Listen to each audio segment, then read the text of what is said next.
Guys, कैसे हैं आप सभी लोग। Welcome back to my channel. आज हम पढ़ेंगे फिजिक्स।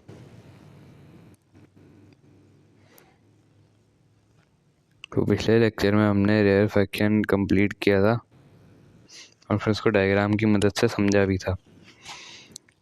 आज हम पढ़ेंगे क्रिटिकल एंगल और फिर total internal reflection. Critical angle basically क्या होता है? क्रिटिकल एंगल एक एंगल होता है, angle of incident that cause the reflected ray in. एक ऐसा एंगल ऑफ इंसिडेंट होता है जो कि किसी भी रिफ्लेक्टेड रे को इन करे मीडियम के, ठीक है, किसी भी मीडियम के मतलब अंदर करे रिफ्लेक्शन को।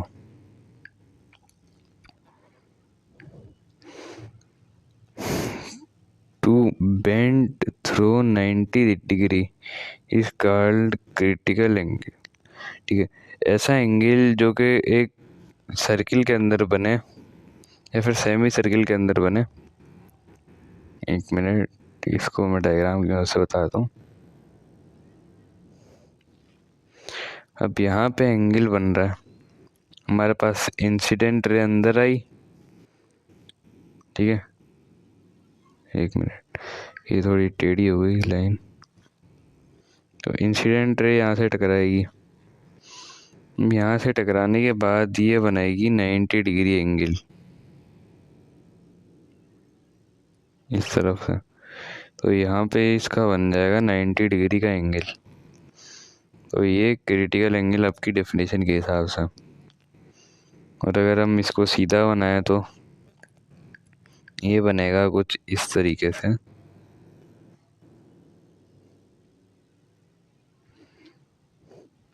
ठीक है। रेस तो यू करके जा रही होगी यहाँ से इधर से, ठीक है। हमें क्रिटिकल एंगल फाइंड करना है। रेज यहाँ से जा सकती है, रेज जा सकती है, इधर से भी जा सकती है, रेस तो कहीं से भी जा सकती है। हमें इसका क्रिटिकल एंगल फाइंड करना है। तो क्रिटिकल एंगल के लिए हम लोग यहाँ पे लगाते हैं एक लाइन जिसको हम बोलते हैं नॉर्मल लाइन, ठीक है।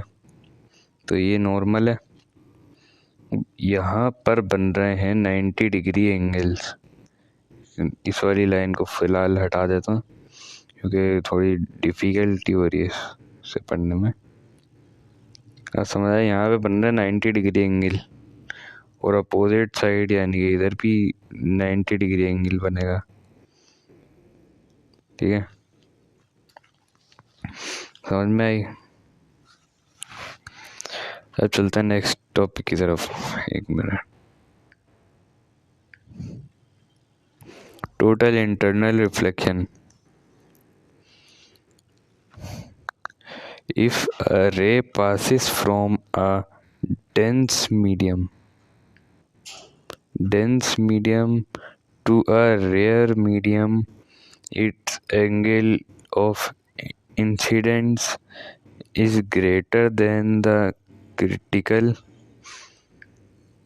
angle। यानी कि जब light denser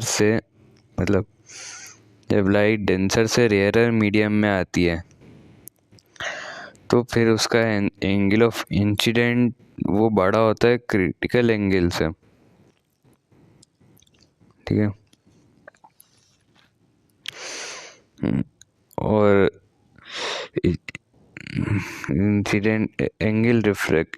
incident ray reflected होगी डेंस मीडियम में। इस फिनोमेना को हम बोलते हैं टोटल इंटरनल रिफ्लेक्शन। यहाँ तक समझ में आई? तो आज का हमारा लेक्चर यहीं तक था। मिलते हैं नेक्स्ट लेक्चर में, जब तक के लिए अल्लाह हाफिज़।